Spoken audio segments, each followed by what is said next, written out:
Moussa Sen de Walfadjri. Ma question est la suivante. Vous avez souvent l'habitude de décrier l'attitude de la justice dans vos discours. Aujourd'hui, vous annoncez une plainte contre Serigne Bassirou Gueye à la Cour suprême et à l'IGAJ.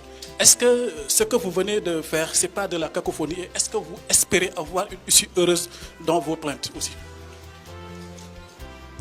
Absa Anne, journaliste à Seneweb. Alors, monsieur Ousmane Sonko, sama laaj bu njëkk dafay jëm ci wàllum cumul de fonction bi nga xamante ni say ñooñ amoon na benn coow boo xamante ni juddoon na ci ba ci sax ñu si doon tudd ki nga xamante ni mooy Birame Souleye ci wàllum cumul de fonction yi lan moo ci position Pastef ak naka la ñu réglé loolu. Beneen question bi mooy wàllum affaire Pape Alé Niang coow da ci ay wax dañ ciy judd ci wàllum dépénalisation délit de presse lan mooy sa position yow Ousmane Sonko ci wàllum dépénalisation délit de presse. Ñetteelu question bi le jour de votre audition kii di Bassirou Diomaye Faye dafa wax ni que il a eu vent d'un projet d'empoisonnement contre vous dans lequel 2 puissances étrangères se les mêlées ndax mën nga ñu andil ay leeral ci wàllu lool. Bonjour, Président. Mala Marina, journaliste Actu 221. La question que j'aimerais poser, c'est en rapport avec Pape Alé Niang, qui aujourd'hui est en prison, à qui aussi nous apportons notre soutien en tant que confrère et grand frère. Mais aussi le lien que vous avez avec Pape Alé, vous l'avez tantôt souligné. Il a toujours été accusé comme étant votre fervent défenseur, Pape Alé Niang. Aujourd'hui, est-ce que votre sortie, encore une fois, justifie ce lien que vous entretenez, vous, Président Ousmane Sonko et Pape Alé Niang? Je vous remercie. Merci beaucoup. Je pense que, nous allons prendre une dernière. Bonjour, c'est Daouda Ba, journaliste à Dakaractu. Alors, Ousmane Sonko, vous avez évoqué tout à l'heure l'arrestation de votre garde rapproché. Il a été fait question ces derniers jours, l'arrestation de votre chauffeur. Est-ce que vous confirmez cette information? Merci beaucoup. Cette dernière question, Monsieur Ba, mon chauffeur n'a pas été arrêté.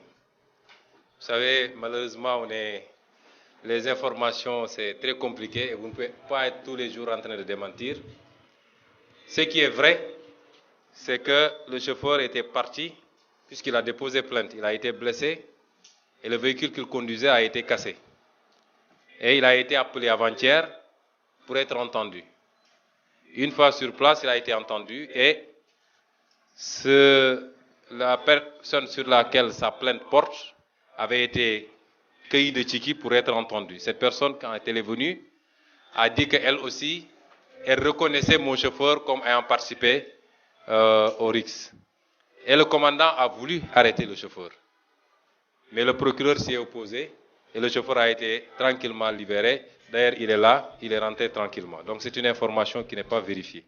Aujourd'hui, on n'a que les 5 arrestations. La première question de Sen, Wolf. Vous savez, M. Sen, critiquer quelque chose ne veut pas dire que vous n'aurez pas à faire ce que vous devez faire avec cette chose-là. La justice, c'est la justice du Sénégal. Quand il y a des acteurs de la justice qui ne font pas le travail correctement, nous le décrions. Mais ça ne va pas dire que nous tous, chacun d'entre vous peut critiquer le président de la République. Est-ce pour autant qu'on va dire qu'on n'a rien à faire avec la présidence de la République?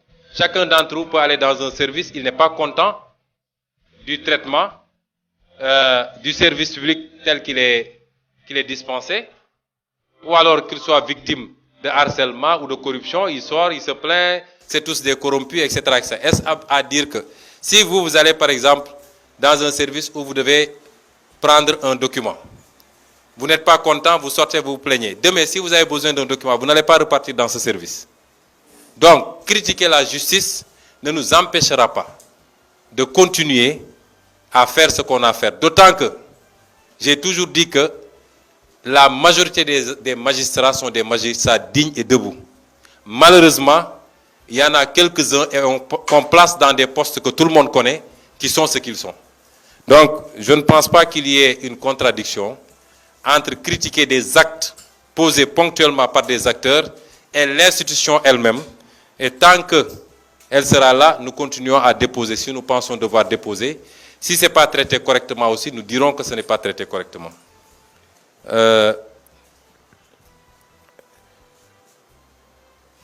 La dépénalisation du délit de presse. Vous savez, pour moi, il n'y a pas de délit de presse. Si on est dans le cadre de l'exercice d'une profession et strictement, il n'y a pas de délit. Si il s'agit d'informer, et d'informer juste et vrai, il faut qu'on se dise les choses.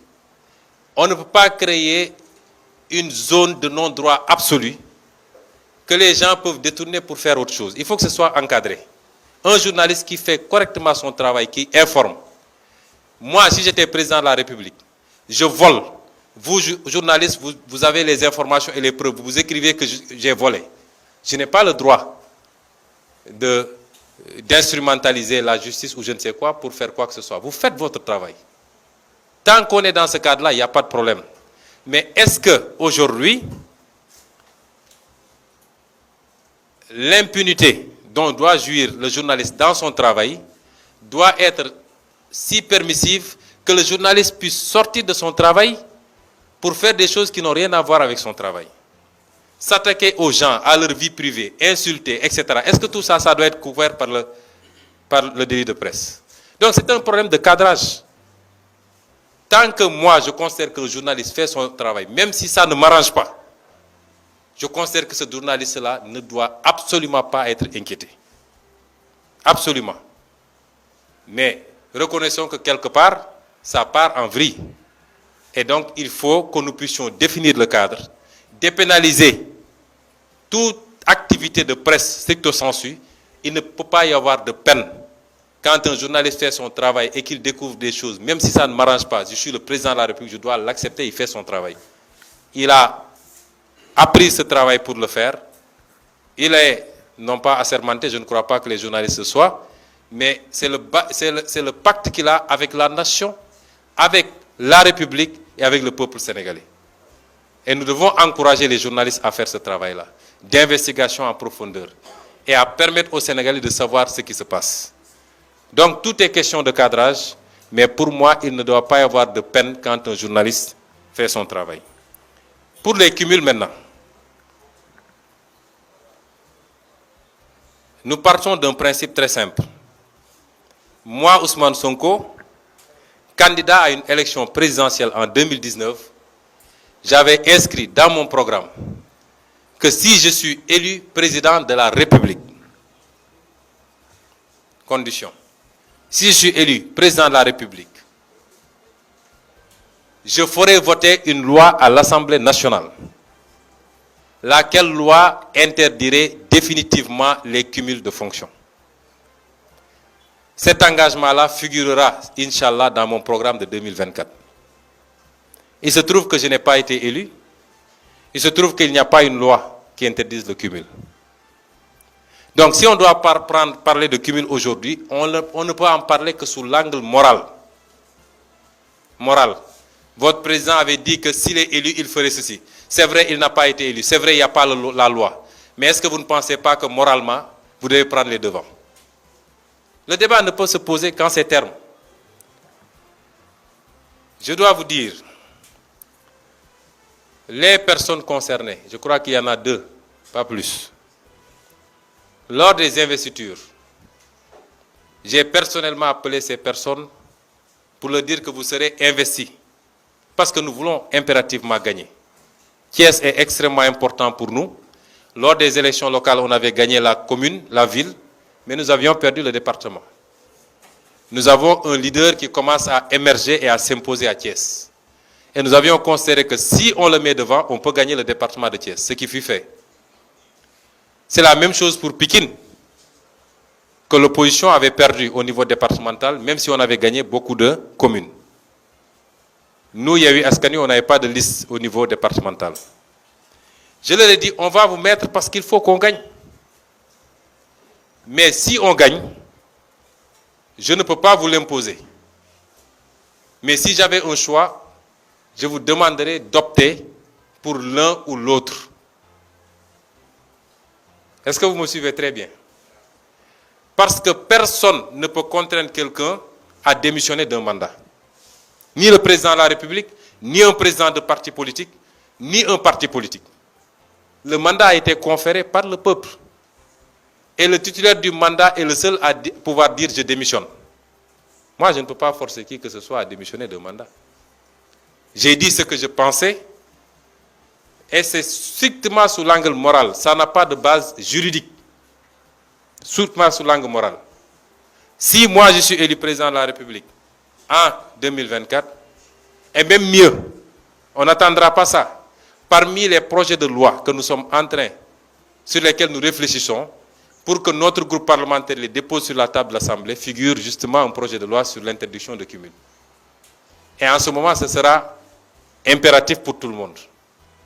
Donc, le débat sur le cumul de mandat est un débat strictement moral. Moi, je peux avoir mon opinion.